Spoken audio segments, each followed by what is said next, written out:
My daughter posted a TikTok, rating my parents, stepdad 10 out of 10, bio dad 1 out of 10. Some men don't deserve to be fathers. It hit 30,000 views. I left a thumbs up.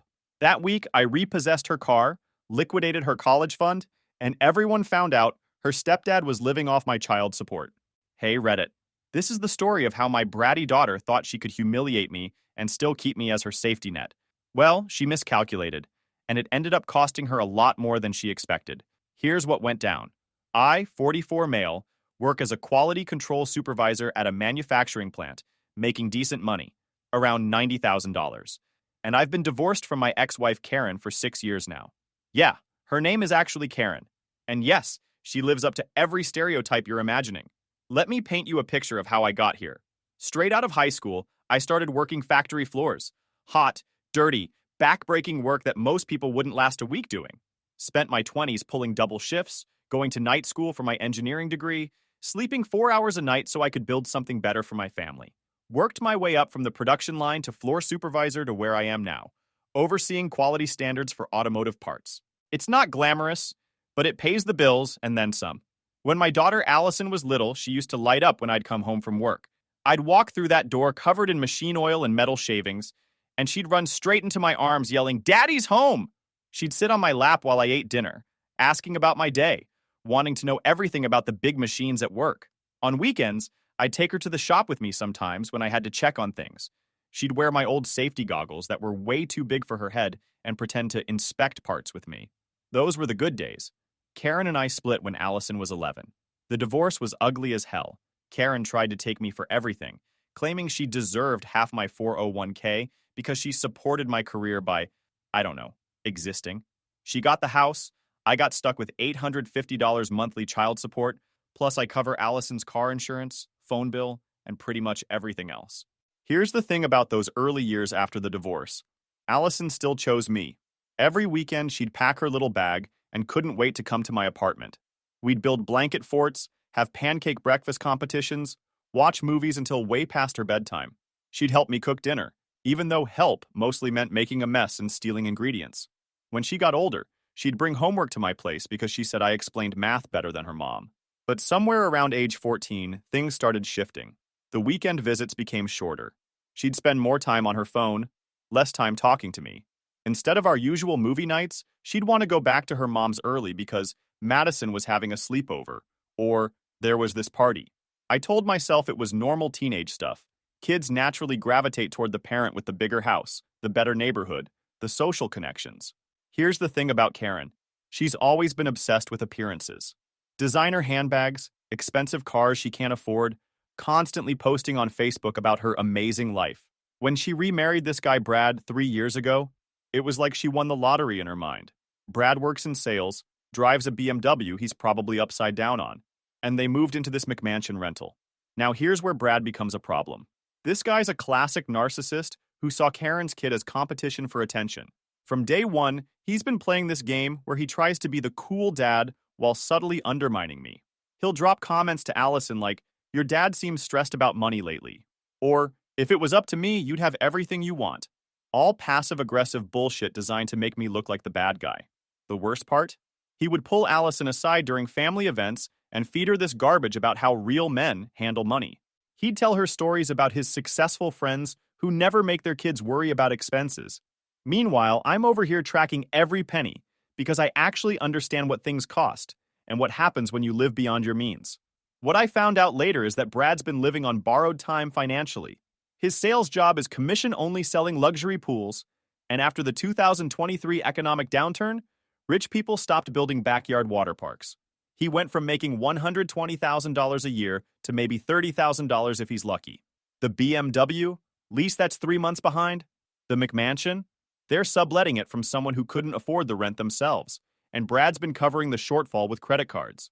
But he's too proud to admit he's broke, so he keeps up this facade of being the successful provider while Karen's income and my child support money actually fund their lifestyle. And he's been poisoning Allison against me the whole time. Allison, who's 17 now, moved in with them full-time when she turned 15. That was the day my heart broke, if I'm being honest. She sat me down at Applebee's, freaking Applebee's, like our relationship was worth a casual dinner. and told me she wanted to live with her mom and Brad full-time.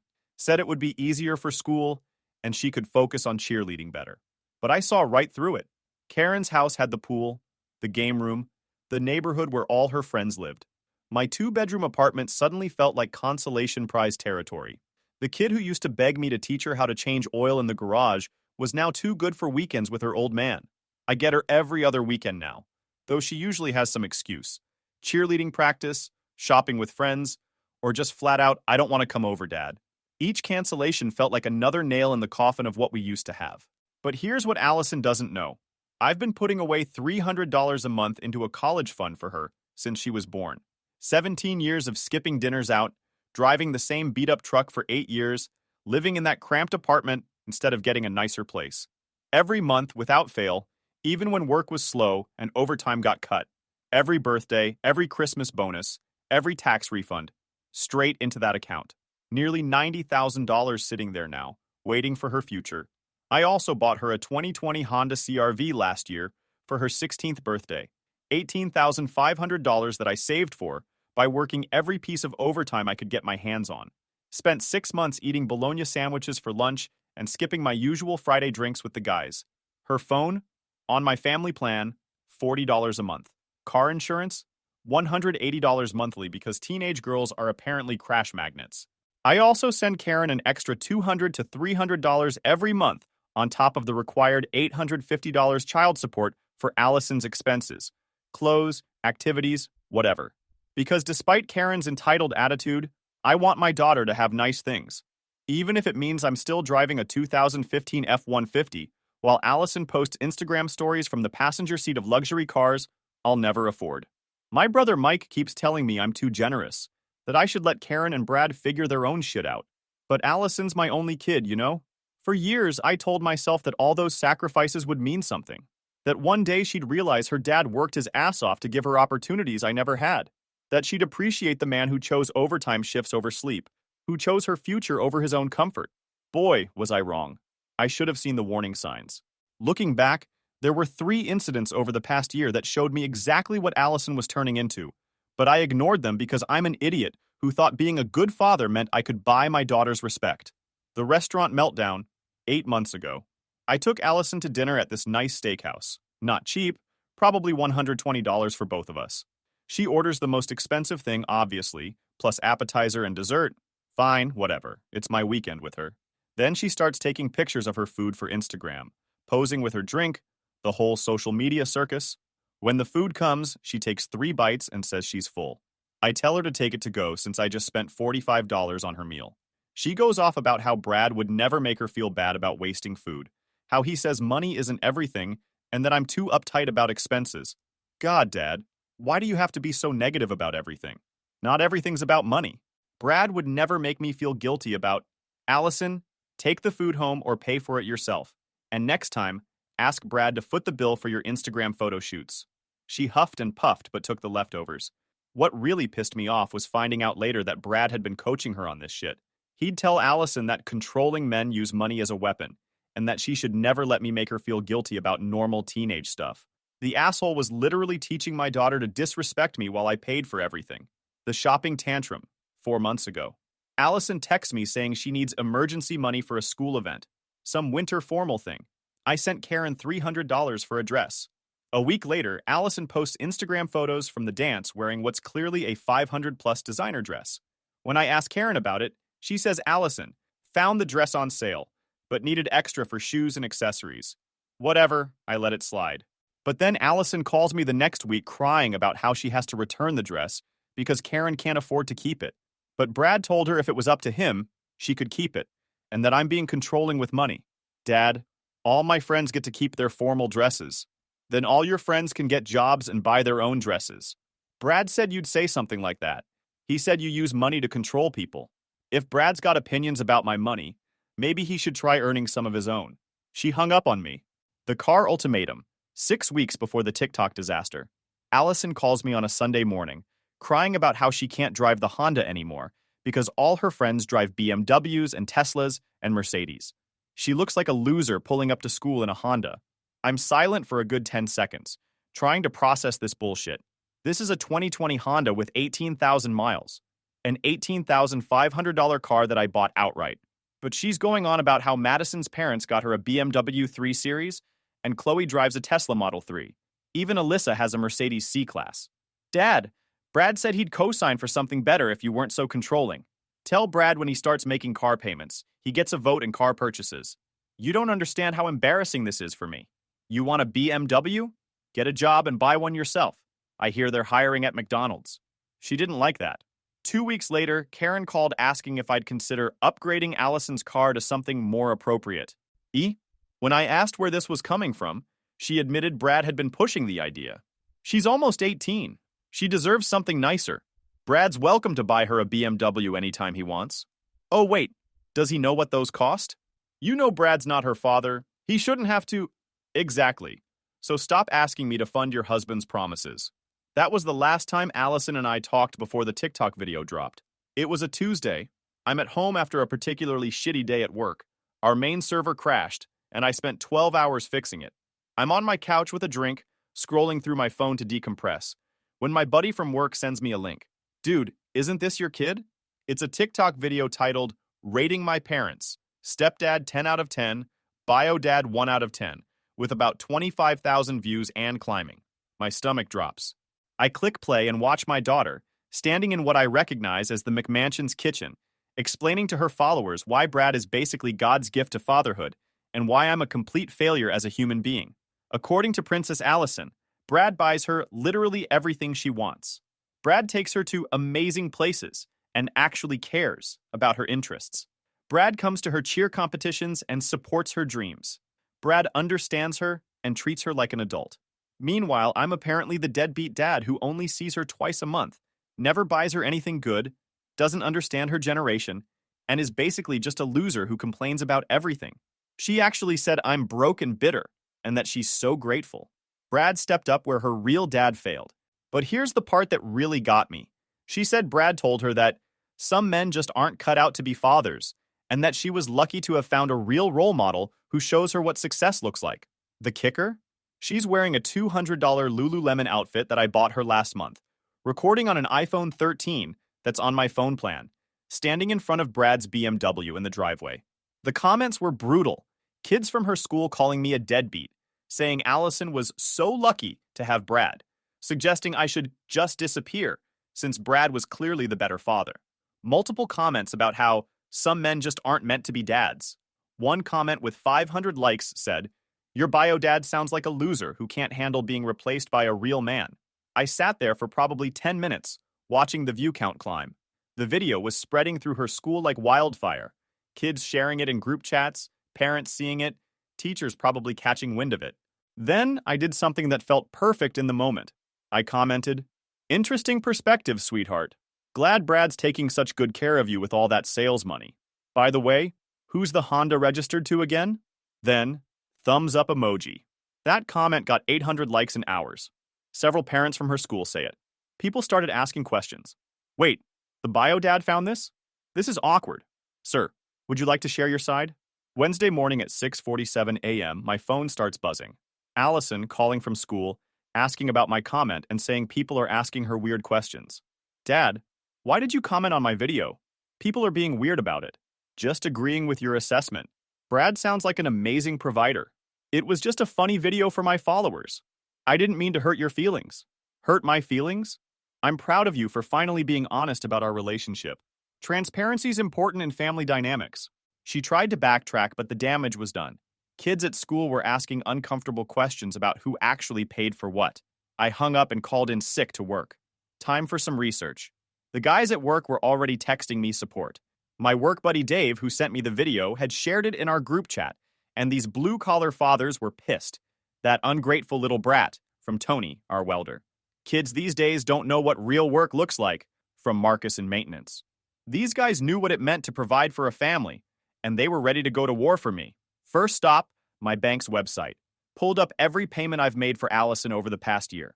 Child support, car payment, insurance, phone bill, those extra payments to Karen for Allison's expenses. Total, $23,400. Next, I called my financial advisor about Allison's college fund.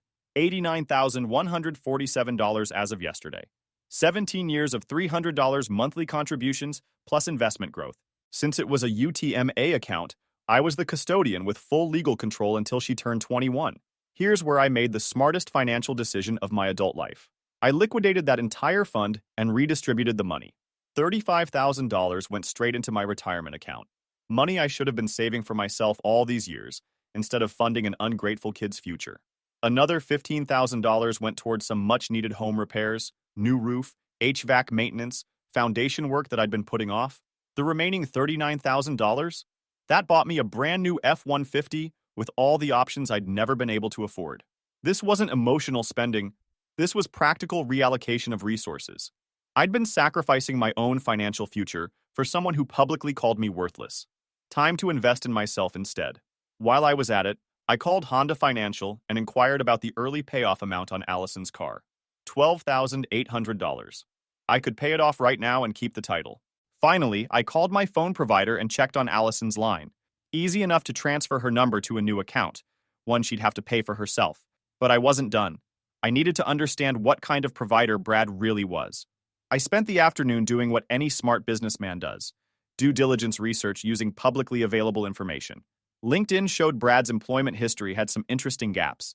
His current pool company listing showed him as a sales associate, not the senior executive he'd been claiming to be. A quick search of public business records showed the pool company had laid off half their sales staff in late 2023. Property records for the McMansion showed it was a rental, not owned. The BMW? A quick VIN search through public records showed it was a lease with Bank of America. And anyone who's leased knows those payments don't come cheap. The best part? I found Brad's Facebook post from 6 months ago asking his network if anyone knew of sales opportunities, because the pool business was challenging. Real successful energy there. Thursday, I took another sick day and drove to my brother Mike's house. Mike's a contractor, divorced, no kids, and he's always thought I let Karen and Allison walk all over me. He was more than happy to help with what I was planning. We spent the morning going through my financial records like forensic accountants. Every receipt, every bank statement, every credit card charge related to Allison. That Honda CR-V, $18,500, paid in full. Her iPhone 13, $35 a month plus the $800 upfront cost. Her car insurance, $180 monthly. Her college savings, nearly $90,000 over 17 years. Those designer clothes, $2,400 in extra payments just in the last 6 months. Even her cheerleading expenses, $1,800 this year alone. Mike helped me create a spreadsheet. Total amount I'd spent on Allison in the past 12 months, $31,200. That's not counting the college fund contributions. You've been supporting 2 households, Mike said, looking at the numbers. This Brad asshole's been living off your kid's child support while taking credit for everything. That's when it hit me. Brad's been taking credit for a lifestyle that I've been funding while Allison calls me a deadbeat on the internet. Thursday evening, I called Allison and told her I'd been thinking about her video. She tried to get me to forget about it, saying some kids at school were being weird about it and asking questions. I explained that since Brad's such an amazing provider, he should get full credit for everything he does for her. Starting with that car he bought her, since it was Brad's gift, I should probably take back the one I bought. Dad, you bought my car? Allison, who do you think bought your car? But Brad said he helped with most of it. Brad said what exactly? Did he help by watching me write the check? More silence. I could practically hear her brain trying to process this. I told her I was coming by Saturday to get my car back. Brad could replace it with one he buys himself. You can't just take my car. It's my car, Allison. My name on the title, my money that bought it. Brad can buy you a Tesla if he's feeling generous. This is insane. How am I supposed to get to school? Brad can buy you a new one with all that success money. Friday morning, Karen called me absolutely furious. The usual screaming about abandoning my daughter, being petty, ruining Allison's senior year. You can't just destroy her life because you're upset about some stupid video. Where's Brad getting the money to replace an $18,500 car? Gonna dip into that pool sales commission fund? That's not the point. She's your daughter. And she just told her entire school that Brad provides everything. Time for him to back that up. I let her rant for 3 minutes before asking where Brad was getting the money to replace the car. Silence. Karen admits Brad's having a rough quarter at work. I tell her that when she says he provides everything, she means he provides nothing. Then I drop the bomb about her college savings. The 90 grand I liquidated this week Went into my retirement and some home improvements I've been putting off. Oh, and a new truck. You did what? Are you deaf? Karen starts crying angry tears, saying I can't do that. It's Allison's money. How could you destroy her future like this? Her future? Your daughter just told her school I'm a worthless father while wearing clothes I bought. You're being vindictive and cruel. Vindictive? I'm just letting Brad play father. Isn't that what he wants? Then Karen confirms what I already knew. Brad had predicted I'd do something like this because I can't handle not being needed anymore. He told her I use money to control people and would hurt Allison financially when I felt threatened. I mentioned seeing Brad's LinkedIn showing employment gaps and public records showing their rental situation. That shut her up real quick. How do you know that? Because unlike Brad, I actually do my research before making financial decisions. Wild concept, I know. Saturday morning, Mike came with me to collect the car. We pulled up to the McMansion in his pickup with a car trailer. Allison came out looking like someone had just told her Santa wasn't real. Brad was there too, trying to look intimidating in his golf shirt and khakis. This skinny sales guy attempting to alpha male me. It was almost cute. Allison begged me not to take her car. Brad stepped forward saying this was between me and Allison, not to punish her because I'm upset about some video. Look, I'm not Allison's biological father. I shouldn't have to. But you told her you'd buy her a BMW if it wasn't for me being controlling, right? Well, here's your shot, champ. No Honda in the way now. This isn't about money. Oh, it's definitely about money, Brad. The money I earn versus the money you pretend to have. Speaking of which, how's that pool business treating you these days? Brad's face went white. Allison looked confused, asking where she's supposed to get to school, work, cheer practice. I told her that's Brad's problem to figure out. This is insane. You can't just destroy a kid's life because you're jealous. Jealous of what, Brad? Your sales associate position? Your rental house?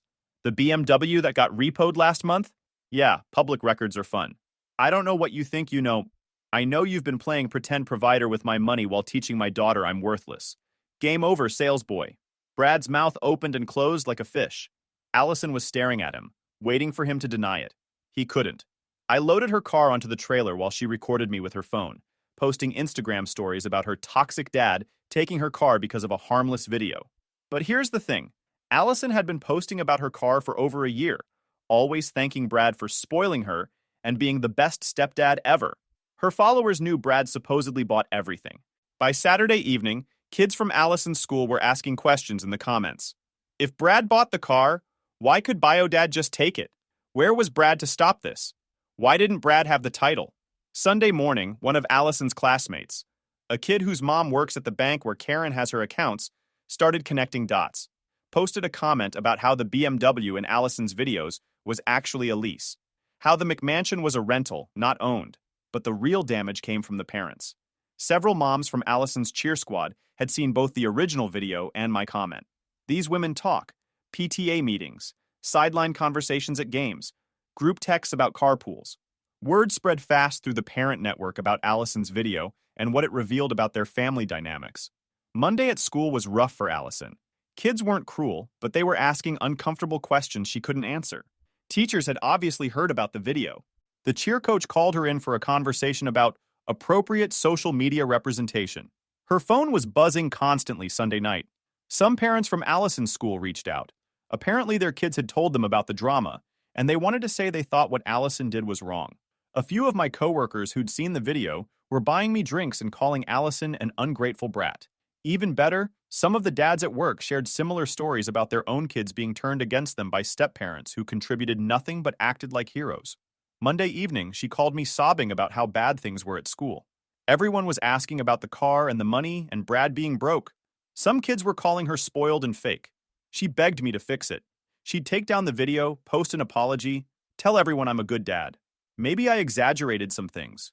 Exaggerated? You called me a deadbeat while wearing clothes I bought you. I know, but can't we just fix this? I'll do whatever you want. When she asked about getting her car back and the college fund, I went nuclear. I told her she wants her car back. She wants that money. She's going to make another video, same platform, same audience. But this time, tell the truth about who actually pays for her life. She said it was humiliating, that everyone would think she's a spoiled brat. I told her everyone already thinks that. The question is whether she wants to fix it or lose everything I've ever given her. Then I delivered the final blow. That college fund is gone. Should have thought about your future before you decided I was worthless. Actions meet consequences. She hung up crying. Week 1.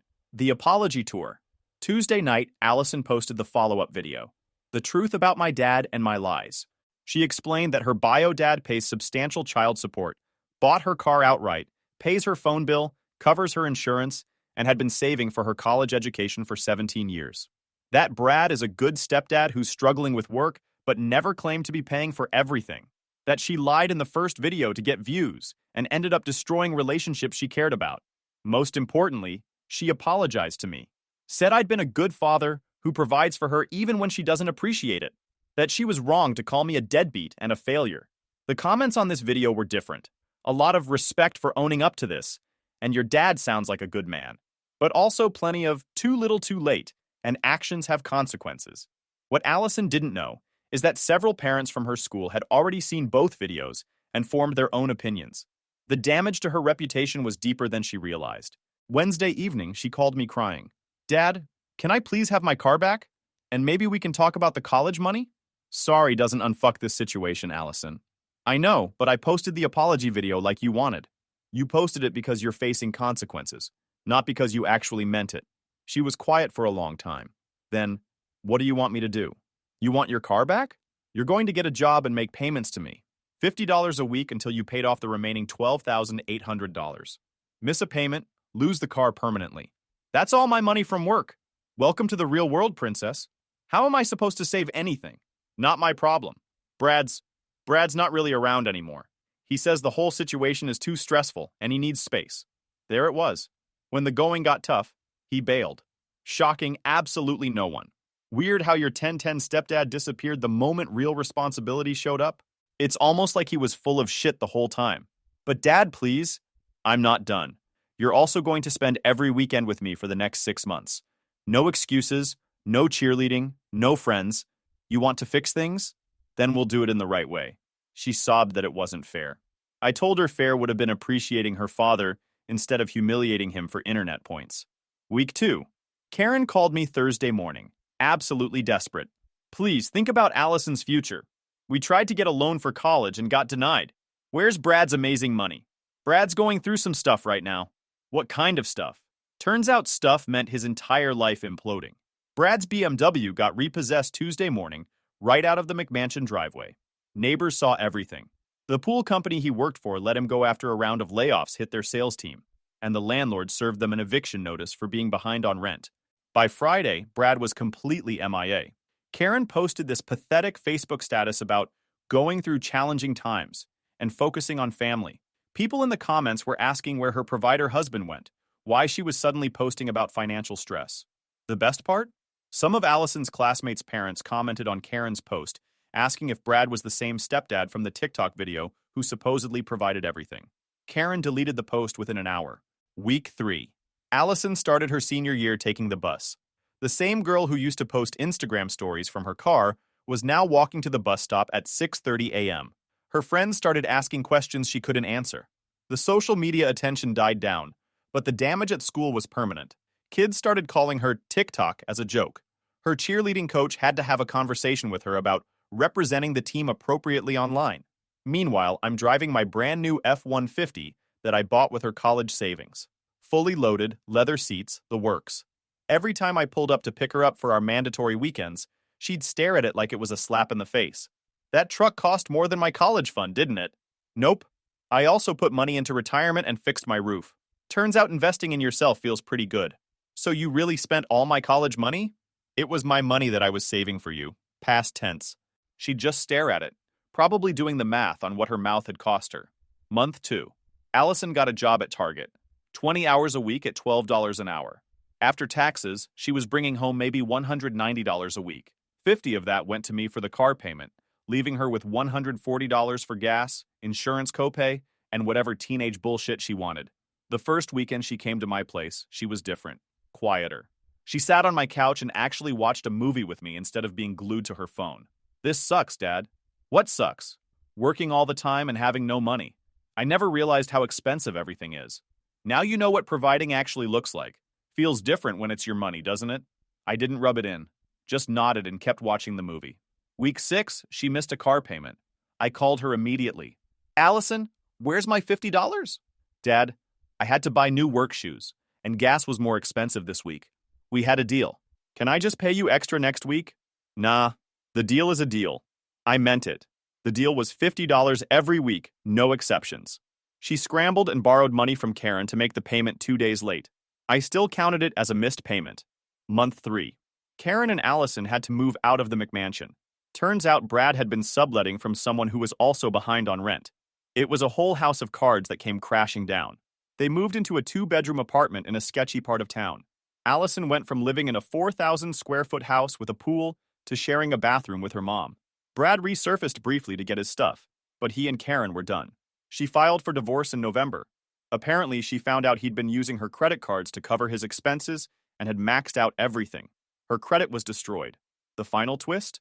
Brad had been cheating on Karen with his ex-wife the whole time, using Karen's money to wine and dine another woman while playing stepdad to Allison. When Karen found out, she threw his shit on the lawn in garbage bags. Allison asked me about it during one of our weekends. Mom's really stressed about money. Yeah, well, turns out Brad wasn't the guy you thought he was. I feel bad for her. Feel bad for yourself, Allison. She didn't have a comeback for that. 4 months in, something shifted around Christmas. Allison had been keeping up with her car payments religiously after that first missed one. She'd also been showing up to our weekends without attitude, actually engaging in conversations. Christmas morning, she gave me a present, a coffee mug that said, "World's Hardest Working Dad," with a note inside. Dad, I know I screwed up bad. I know you probably hate me right now, but I want you to know I'm starting to understand what you did for me all these years. I'm sorry it took me this long to see it. I'm not gonna lie, that hit me right in the gut. But I wasn't going soft yet. Actions, Allison, not words. I know. I'm trying to show you. Yeah, keep trying. March rolls around, and she had paid me back about $1,300 of the car loan. She'd also kept every weekend commitment, even when her friends had parties or events. One Saturday, we're working in my garage. I was teaching her basic car maintenance, something we used to do when she was little. Dad, can I ask you something? Shoot. Why didn't you just let me learn this lesson without taking away the college money? I stopped what I was doing and looked at her. Because words don't mean shit, Allison. You needed to understand that your actions have real consequences. But my future? You publicly humiliated me. You needed to feel what that choice actually cost. She was quiet for a while, then. Do you think, if I keep paying you back and keep coming here, do you think we can fix this? We're already fixing it. The question is whether you're doing it because you want your old life back, or because you actually understand what you lost. I think I'm starting to understand what I lost. Good. Keep understanding. Month 8. Present day. Allison's been working her ass off for 8 months now. She's paid me back almost $2,000 on the car. More importantly, our relationship actually feels real again. She doesn't come to my place because she has to anymore. She comes because she wants to. Last weekend, she brought me her first semester college acceptance letters. Community college, but she's paying for it herself through a combination of grants, loans, and her target money. I'm not asking you to pay for anything, Dad. I just wanted you to see that I'm serious about fixing my life. I'm proud of you for doing it yourself. Maybe sophomore year. If I prove I can handle this, we could talk about you helping again. I looked at my daughter, really looked at her. The spoiled kid who made that TikTok video was gone. This kid in front of me had calluses on her hands from work, bags under her eyes from studying after long shifts, and a humility I hadn't seen since she was little. We'll see, kiddo. Keep proving it. I will. I promise. Promises don't mean anything. Actions do. Then watch my actions. She smiled, the real one I remembered from when she was 7 years old and proud of helping Dad fix something in the garage. As for Karen and Brad, Karen's working 2 jobs now, living in that shitty apartment, dealing with ruined credit and a messy divorce. Brad completely disappeared. Last I heard, he was living with his parents in another state, selling used cars or some shit. Allison made mistakes by choice. Now she's learning what all of those choices actually cost. And slowly, very slowly, she's earning her way back into being my daughter.